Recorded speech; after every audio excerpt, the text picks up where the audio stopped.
Okay, hello everyone. Today is September the 1st. It's Labor Day.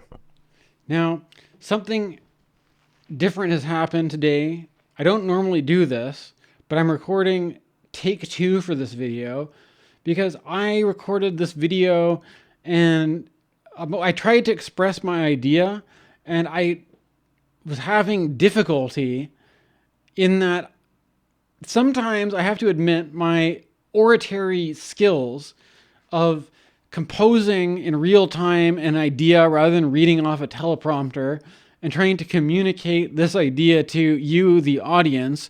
Sometimes I have a better time with this than others. And today, when watching the video that I was going to upload, there's all these like stuttering, stalling, hitting an obstacle, not being able to communicate very well. And perhaps, as in Zen they say, the obstacle is the path. I tried to change my habit around of uploading raw videos, and I tried to start editing my video to remove this mindless stuttering where I'm just spouting verbal diarrhea to the audience. And then eventually I decided, you know what, it's better to just try again. Okay? But keep in mind, I just talked for like a whole hour and it was just garbage apparently. So I'm going to I don't feel like spending that much time on it again. I'm going to try to express the basic idea in a more condensed way. Now, first of all, Saturn, a planet that often stands for things like science. This is why Aquarius, traditional ruler is Saturn. Aquarius often has to do with technology, scientists, structures of government, stuff like that, right? There's something about Saturn in Pisces, where Pisces tends to be more imaginative, more emotional, whereas Saturn kind of stands for the rules or the structure of what you're doing, right? And there's something about the way that I in my own process, I'm becoming more and more aware of the fact that my chosen approach to this is perhaps outside of the structure of what you would expect from other astrologers, and yet I continue to persist in making more and more and more astrology videos, and I am resisting changing my style to be more like what everybody else does in a kind of act of willful defiance of like my individuality or whatever, right? And my personal choice for what I choose to do with making content or whatever. With this in mind, it's entirely possible that by continuing to do this, I have a lot of enthusiasm for my own kind of self-initiated projects, but I may just be frustrating myself by, instead of adapting myself to YouTube, I'm just sort of not changing and I'm just banging my head up against the wall and all this kind of stuff. And or if I want to be successful on YouTube, I'm going to have to change the way that I do things, or else learn to live with the fact that it's kind of an inherently frustrating or depressing or not that great of a situation, right? But with this in mind, what I've noticed is that there's a trend of a lot of people announcing that they're quitting YouTube because they prefer to just create what they feel inspired to create without trying to adjust whatever they're doing to meet the demands of an algorithm, to meet the demands of an audience, or to meet whatever unseen forces are trying to manipulate into doing things one way or another. What I like about the internet, for me, like one of the appeals to being creative is the ability to just do whatever you want, to have this kind of freedom to express and to like not have somebody trying to like guardrail you into like there's only one viable form of content that people are going to like, right? However, there's something about Saturn in Pisces. For me, it's my 5th house. It's not that great to have Saturn as a 5th house transit, because where you want to play, where you want to express, where you want to just enjoy stuff, you've got this limit, right? Or you've got this hard obstacle that you keep banging your head up against, right? And there's this question about if it's not just me, if it's other people who feel kind of stifled or frustrated. But for me, there's a certain sacrifice I've chosen to make, is just to like not worry about the popularity, not worry about success, and to just make things regardless.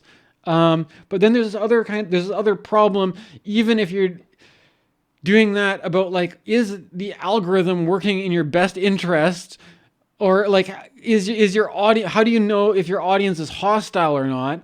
And it's like the idea that if I was like a stand-up comedian, would I be be getting heckled by the audience? Would I be getting tomatoes thrown at me? Or like, I don't have anybody here to provide this kind of feedback. And I don't want to come off like I'm just like a narcissist that's like in some sort of bubble where I'm just kind of like, living like, however, there's something about Saturn which lends itself to this sort of social withdrawal of this hermitude, this contemplation, and that if you accept that hermit archetype, accept this kind of withdrawal, then there may be a way that we can see even the negative emotions of Saturn, often associated with grief or loss or longing for the past, as a process of letting go and or making some sort of sacrifice or something like that for the sake and then choosing to renew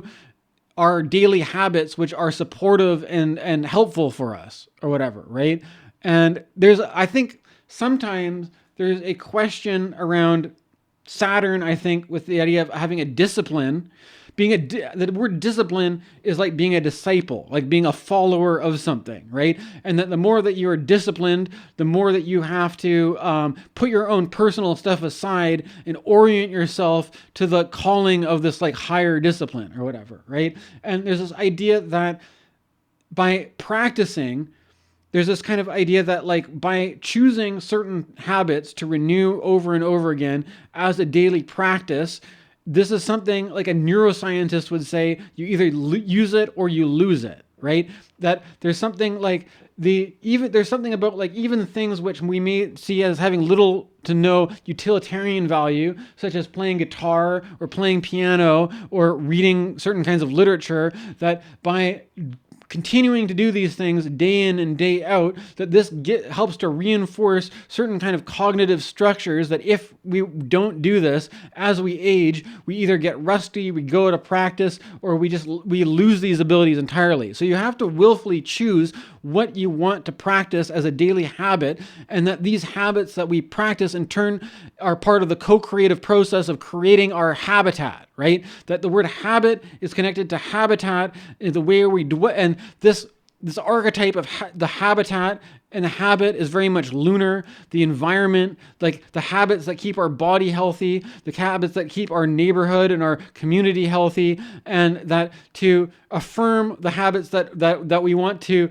intentionally choose to continue, and then let go of the ones which feel like a dead weight that are just holding us back into some sort of nostalgia or something like that. With this in mind, full disclosure, I'm a marijuana smoker and I do a lot of creative stuff. At the moment, I'm not working a day job and it's Labor Day. I may have a certain sense of guilt or a sense of maybe I'm just lazy, maybe I'm self-conscious, maybe I impose a certain kind of social isolation or a certain kind of alienation from society. Maybe I impose this on myself because maybe I have a hidden belief that I don't deserve to be a part of community. I don't deserve to have friends because I'm not doing the same thing everybody else does, and that because I'm not kind of complying with the status quo of what is considered to be normal for a man my age, that I'm bad, right? I'm bad, and the fact that the habits that I choose to affirm do not liberate me from my miserable situation of being an outsider or a loner. It just sort of affirms me that I choose to dwell in sin and ignorance rather than correcting myself to get with Jesus or something like this, right? So there's a certain kind of there's certain dangers around this. There's a certain kind of moralistic religious guilt trip to which I would answer to remind you, especially on Labor Day, that the word labor is different inherently from the word work, in that work is like, there's all kinds of labor. If somebody stays at home and takes care of all kinds of chores, that is what we call unpaid labor. And that to the extent which you are separated from your labor, the product of your labor, like if you clean your own kitchen, then the product of your labor, with the benefit of your action, is a cleanly environment that makes you feel nice in it. If you don't clean your kitchen, the dishes are piled high, it feels, there's a certain kind of emotional depressing quality around it. So if you do your own chores, you have the direct benefit of doing that, right? Whereas the more that you work for somebody else, the benefit of your labor is exploited from you for the sake of other people profiting from your labor, right? And so the true meaning of Labor Day, the day that I'm recording this, is not just to be in solidarity with the working class man who goes in and day out and clocks in and punches the clock to give a portion of his time to an employer to participate in this thing we call the economy, but rather the people that are the unpaid laborers, or there's a certain kind of labor that exists regardless of whether you're working or not, and that solidarity with the working class isn't just people who are day laborers or who are punching the clock, but rather that the more that you practice a skill, let's say if you're a good cook or if you have an aptitude for cleaning things, that these are transferable skills, skills that you practice in your own daily life could be applicable to a workplace, and there's a continuity, right? And that there's a continuity of labor, whether that's unpaid labor or whether that is the labor that the capitalists exploit for their own benefit, right? And to remind you the meaning of Labor Day, and the sense of to not be lost in individualism, but to have solidarity for the working class, to have solidarity with people who may be exploited and may be categorized, and not to let people use things like migration politics or to categorize a certain class of people as an other who are somehow, we're all fighting for the same piece of pie and there's not enough to go around. That the struggle of one person who is struggling with labor exploitation is a common struggle, regardless of whether this is happening in our own country or whether these are our neighbors to the states in the border, right? And so I have to admit that part of the influence of this is that the choice of making YouTube videos and the kind of audience that I have and the kind of comments that I may get is that personally, I have a certain political opinion about where my principles, I grew up in a leftist house with socialist parents, and although nobody's perfect, we choose to reaffirm the ideals of socialism, which is to say that to solidarity with the working class. You know, I may not be working a day job right now, but at any point in time, you know, I may go back to doing that if the situation, if it you know, I shouldn't, there's also, you know, I was thinking about a huge influence on me is this guy, Laing. And I noticed that there's a certain kind of, when I listen to YouTubers create content about whether or not they are employed or not, whether they're working or not, there's a huge portion of the population which may not be employed, right? Which may not be working. And I sense there's a huge obstacle around this topic of employment. And for me, it's a certain, I'm sensing it because it's Labor Day and all this kind of stuff. And that this is, you know, this astrology thing, it's kind of like, you know, it's like maybe a side hustle. I'm not making as much money off of this for it to be like a main source of income for me. But there's all sorts of things you can do as side hustles to make a bit of money or whatever, right? But there's one of the constant obstacles I've had with astrology is people that have a left-wing working class ethic, work ethic, saying that a fair and just and equal society that is not fair, that some people take the brunt of the hard manual labor while other people do things which are considered to be more indulgent or something like that, right?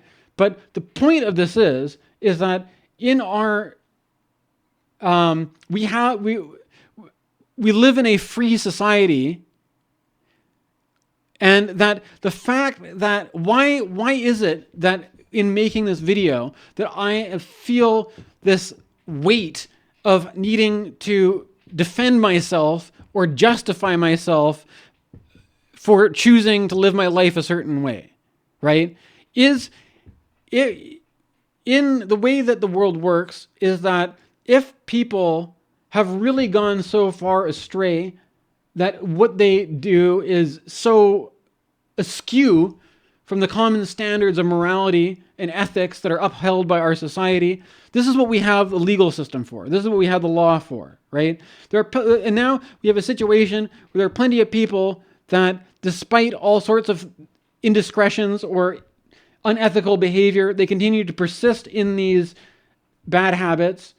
And why is it that the people who just, they have to invest so much time defending themselves if they're not, constantly doing the grind and hustle, working a day job thing, right? And yet there's a question about my own work ethic when applied to making videos like this, where for whatever reason, despite the fact that I may not be as successful as other astrologers, I have this attitude, tenacious attitude, that I don't want to give up. I want to keep doing it. And regardless of whether I get popular or whether I get successful, there's something about using this as an outlet which I find helpful, and I choose to keep doing this, right? However,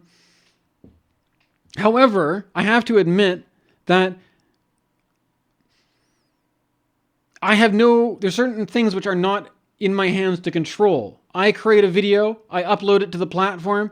After that, I don't know how the algorithm works, who finds it, or what, I'm just, part of the problem is that if I'm just doing something where I'm putting all this energy into something and basically just frustrating myself by doing something where I'm not conforming to the standards or the expectations of the platform that I'm on, it's my choice to use this platform. It's my choice to adapt myself to this platform, or to consider whether this platform is even worth adapting myself to, right?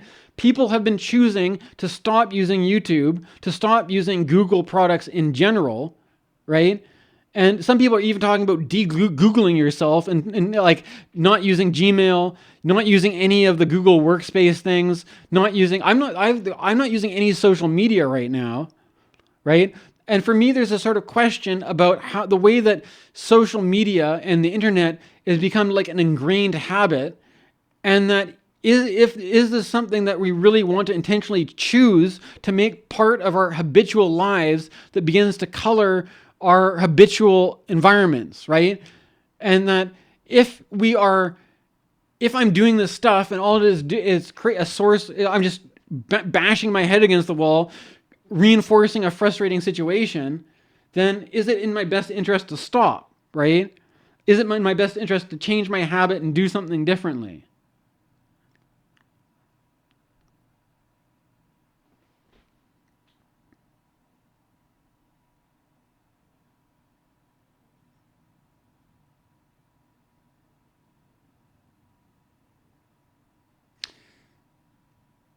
And I think if you're working with Saturn, one of the things that Saturn could lend itself well to is stopping, is being quiet, is listening, is maybe even logging out. I think basically, I don't know, I tried recording another video before this and it was a mess. It was a total mess. But basically what I was trying to get at is that, sometimes with something like a lunar eclipse with Saturn, which could be seen as like a bad omen, there could be criticism of taking a doomer attitude to things, right? But maybe maybe the doomer attitude is just, or a hopeless attitude is to see certain things which are habits that just perpetuate suffering, rather than things which liberate us and bring us more into connection and contact and presence and all this kind of stuff, right? That maybe, or like maybe there are maybe there are certain things which are legitimately not in our best interest to continue with. And you don't have to have this like attitude where it's just being negative to say that you're going to quit something, right? But then I think when you're trying to evaluate what is good to quit or what's not good to quit, so much of this is bound up in conditioning, right? To the fact where it seems like we're programmed as if we're robots. And there's this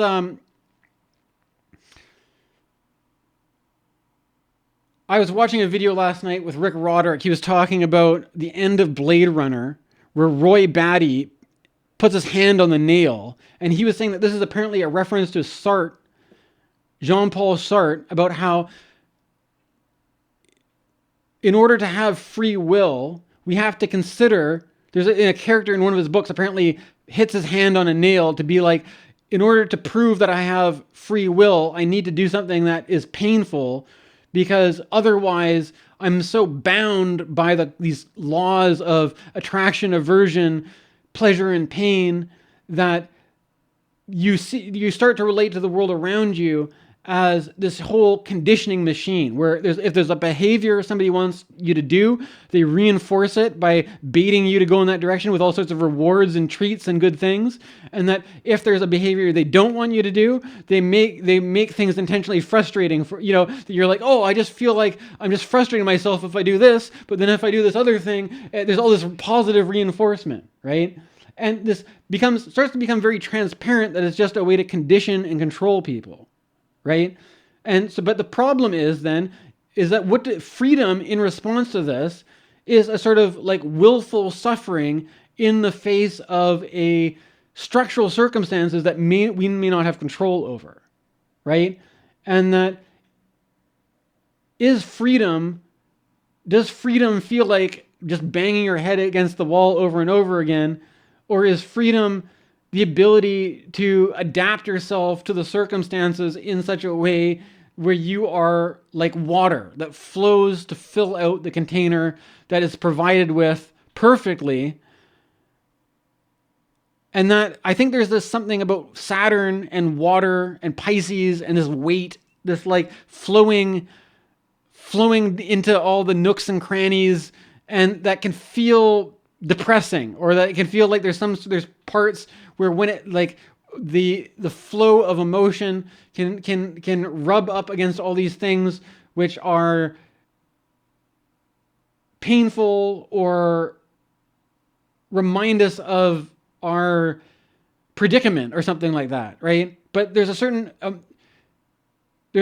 reality to life that's not always comfortable, right? And being aware of those uncomfortable realities of life is actually maybe a source of intelligence and a source of vitality, rather than just something that is like a drain on us. It's not just like, oh, like there's like, if I'm present with my life, if I'm aware of all these problems, and the problems resonate in a bad mood or something like that, I'm not just harming myself to feel a bad mood.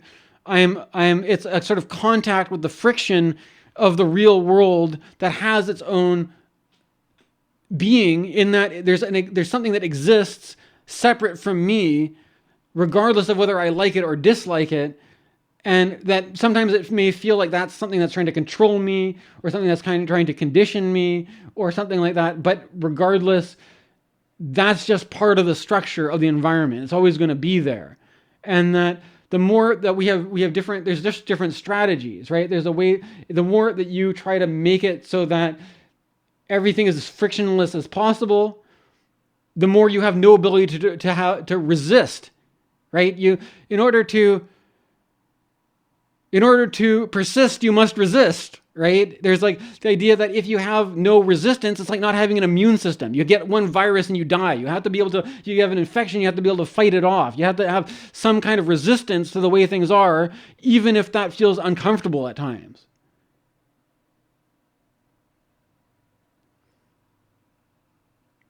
And I think there's something about like, sometimes I don't know, I feel inspired to create and inspired to have a voice, inspired to have something to say, even if it's a gloomy, grim situation out there. And if that contact with reality resonates in a way that feels like not so great emotionally, at least we can be thankful that we have astrology to provide us as a kind of a roadmap, saying that this is something that to expect. This is something that we can see coming up, and to not get so not to get overwhelmed by it. That is sort of par for course. That there may be some friction with the way things are. That the more you try to be, it can feel kind of limiting. It can feel frustrating, because the more that you want to express your personal freedom, the more it feels like you're just pushing these nails that are there to make you go in a different direction, right? But this is the idea. What the great thing about like Blade Runner or transhumanism, right? Blade Runner, transhumanism, cyberpunk. It's not whether we are going to literally turn ourselves into robots, into cyborgs, but to what extent are we so interfaced with this technological world that we're already like that already, where we don't really have any creative control over what it is we produce, that all this is just conditioned by, oh, you have to do this a certain way to make the algorithm like you, or if you want to get paid, the people who pay you are going to control you to say this thing rather than that thing, or that, all your whole creative process is bound in a system where the more you try to express freely, the more you are met with pain and suffering and resistance, and a reminder that the world is not the fair ideal place that it feels like a stupid ignorant place, right? And that we may feel hopeless, it may feel depressing, it may feel like there's no point in continuing, it may feel like it's our best interest to stop what we as individuals choose for ourselves, to align ourselves with the status quo.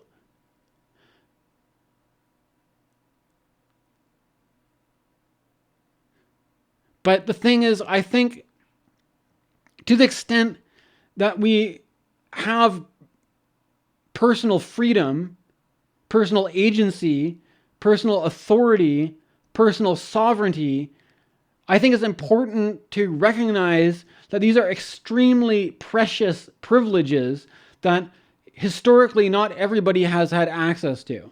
And that what we want to make the world a place where people have freedom of expression, freedom of creativity, and they're not just, they're not bound up in these control dynamics where you're doing something wrong if you have some idea that doesn't fit the program, right?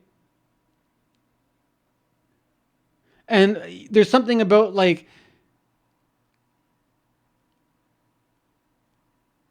at some time, being able to think or create or have your own philosophy, have your own thing you believe in, that you're not just blindly conforming to what your family thinks, to what the people around you think, to what people want you to think. That to think that we have freedom to choose for ourselves, to act for ourselves, we also have to accept that this freedom is highly conditioned by forces which want to condition us in a certain way, that our actions are all very predictable, and that what we say and what we think and what we do is something that's easy to control, easy to conform to a certain pattern, right? And because of the people feel these pressures, there's starting to be a kind of exodus away from these social media platforms, because they don't seem to be the best medium or environment if those are your priorities, right?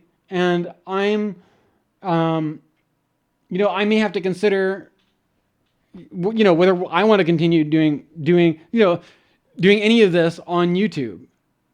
And So basically, I'm experimenting with things like logging out once in a while to just use YouTube without being logged in, so it doesn't feel like there's a algorithm trying to manipulate me to behave a certain way, right? But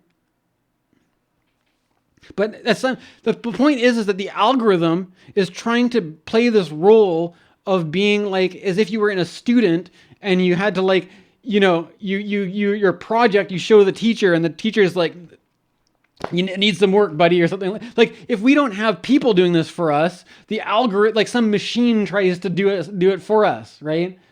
And like I think there's something where the more the world feels like people are just trying to appeal to the logic of a machine, the more fake and artificial and inhuman it feels. And I think that these are all problems with transhumanism, even if you don't get cyborg implants. That's just part and parcel of living in a media saturated world, right?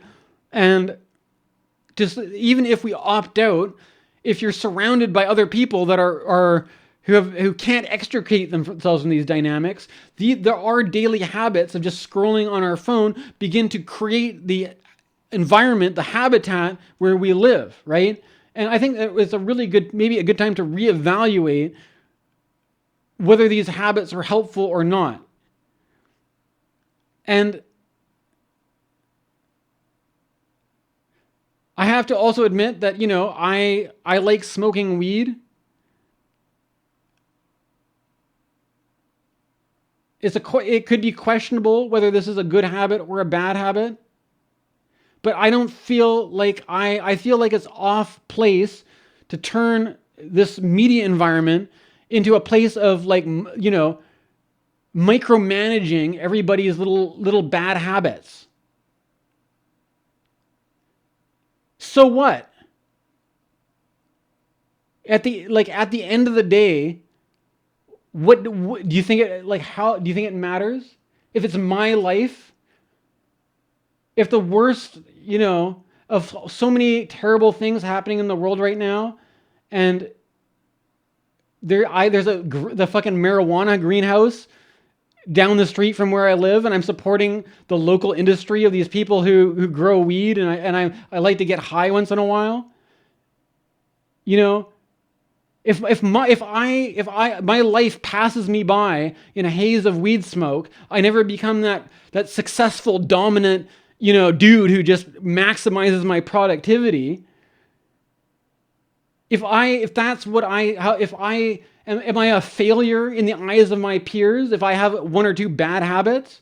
Or is this whole fucking media bullshit thing itself a bad habit? That is it a kind of a false ideal to be like, I'm going to have to arrange all my habits to optimize myself for being a fucking Instagram guru? It's like, yeah, right. So I'm basically, I don't want to entertain any pretense of even trying to compete for that goal. It's not a value of mine. I don't see it as anything that I would want to. I don't want to be an Instagram life coach. No way.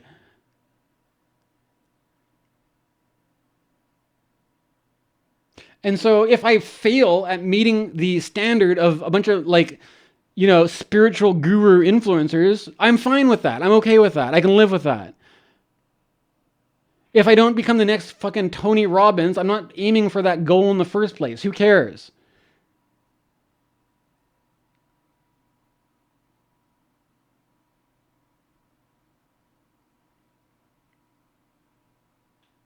Success, who defines what success is?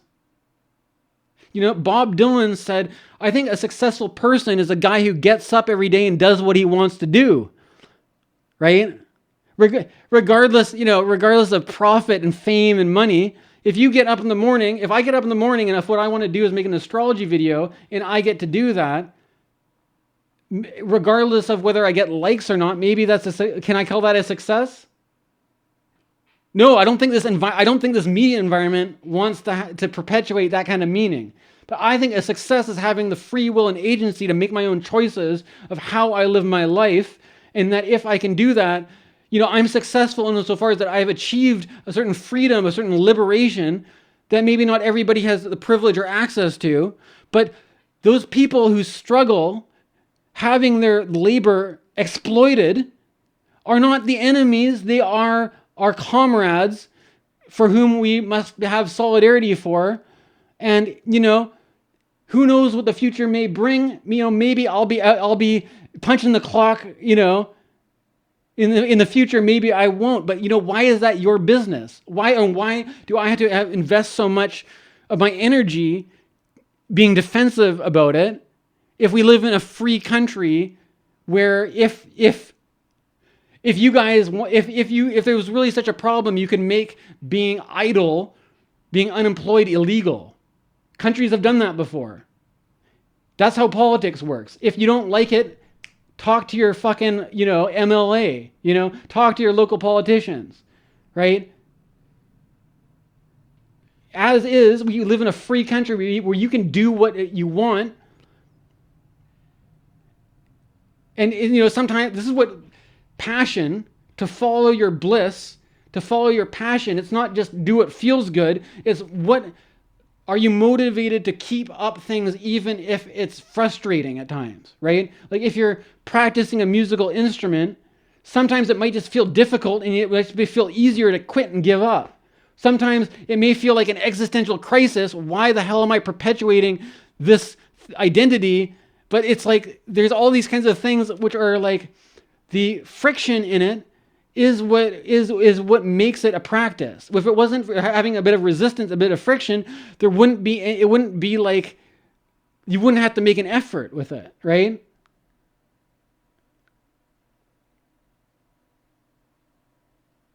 All right. Well, I don't even know how long. Hopefully this turned out better than my first take. I'm kind of just freestyling it. Thanks for listening.